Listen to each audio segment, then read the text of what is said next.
Yo, what's good? It's your man Zobeone Knobe with NoMadHoops.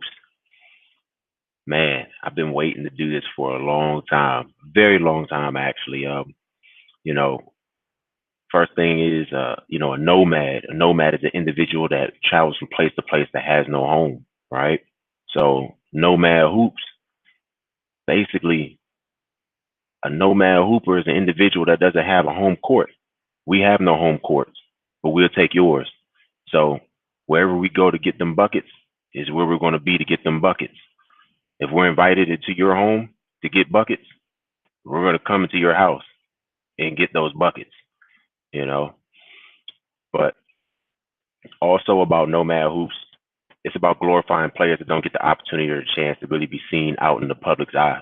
So, some people know me locally, of course, Lorenzo, Zoe, Zobeone Knobe is my handle. Um, locally people know me, and then out in a couple of other places in a couple of other states, they know of me. They might have seen me on television or they might have seen my mixtapes over the past 15, 20 years, putting out stuff. So that's how it is. But then there's players that are above me that, a lot of people know them as household names, the whole and one franchise, the Ball Up franchise. Um, you know, teams like that, everybody prime individuals that are a part of those teams. So that's just standard straight across the board. You know, they are also considered nomad hoopers. They represent a certain place, but they travel to place and they play in different parks, different arenas. Um, you know, might find them at a court near you. You never know. Um, But basically, one of the things that I wanted to go over is streetball as a whole. Streetball, number one, isn't dead. It's not dead. It's never gone anywhere. You might associate streetball with tricks, you know, having a whole lot of flash.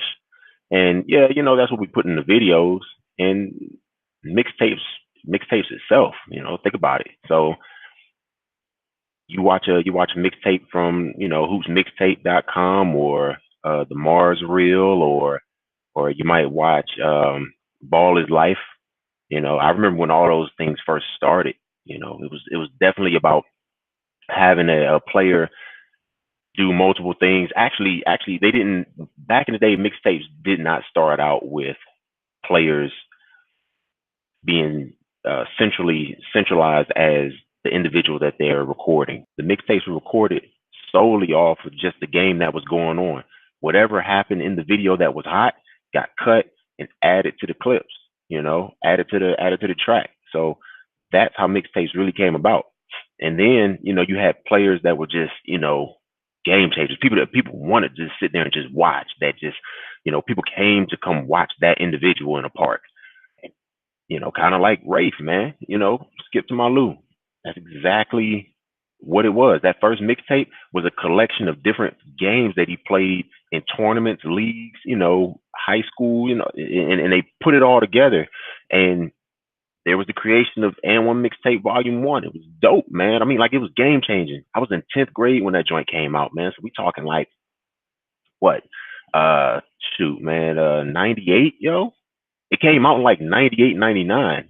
That's when it came out. But that's not when the footage was made. That's the thing, man. All that footage that came out during that time, it came out way before then, man.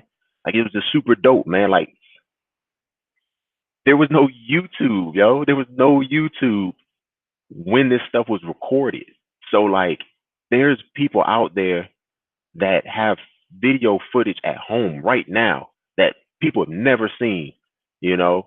People that are like, like old school cats or whatever, our OGs, our hoop OGs that tell us these stories and they might be like chunky and kind of big and stuff. Now they're like, man, I used to be able to, jump there and be like, pie, and I used to be blocking, big man stuff or whatever. He's like 5'10", 5'11", 5'8".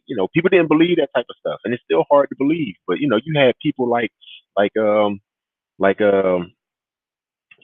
oh gosh, man, there's so many different guys, man. So many different guys out there. I can't even think, man. But you got people out there that that were literally 5'8", that's getting up there, really getting it.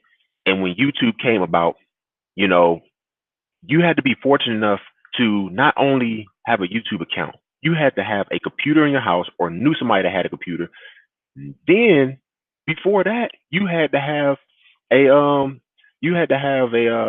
camcorder, right? You had to have a camcorder in order to have the footage recorded, and then you had to have a converter in order to connect the camcorder to your laptop. I mean, not even a laptop, to your desktop, you know, to your desktop to get the footage off.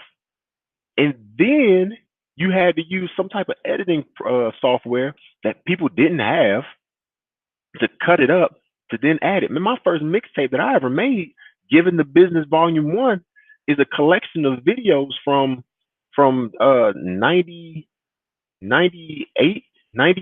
to like 2001 or 2003, something like that. And I made Given the Business Volume 1. But that was remastered in 2003. That's when I had everything was able to put together. The original first Given the Business Volume 1, everybody wanted to make a mixtape. I used 2 VCRs. A lot of you don't know what a VCR is. I have a VCR. I have a VCR in this room right now that I can go back and watch the original Given the Business Volume 1. That's crazy. You know, this whole platform is about to be something you've never seen, especially in the streetball community. I've been in touch with a lot of primetime players, guys that people are wondering, like, what are they doing? What are they up to? You know, like, how did things pan out for them? The information that I've gotten from these people is on a whole nother level. It's beyond anything that you've seen in any DVD, any documentary that you might have seen them on.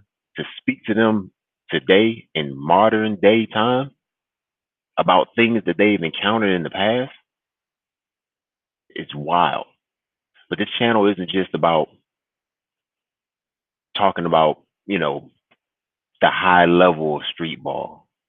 You know, it's definitely glorifying basketball in the sense of everybody likes to hoop. If you like to play basketball, this is where it is for you. If you like to hoop, this is where it is for you. If you just want to talk about basketball, this is where it is for you. So many of us have fans, and now it's a platform where I'm going to seek out these fans with a special skill set that I have, and then I'm going to bring them to you. And then not only that, you'll be able to interact by chatting with some of these individuals when you join the room. You might get lucky. You might be on video with us also. But you'll see. You'll see. It's coming. Well, once again, man, it's NoMadHoops. It's your man Zobeone Knobe. Don't act like you don't know me. You know me. Zobe. I'll holler at you.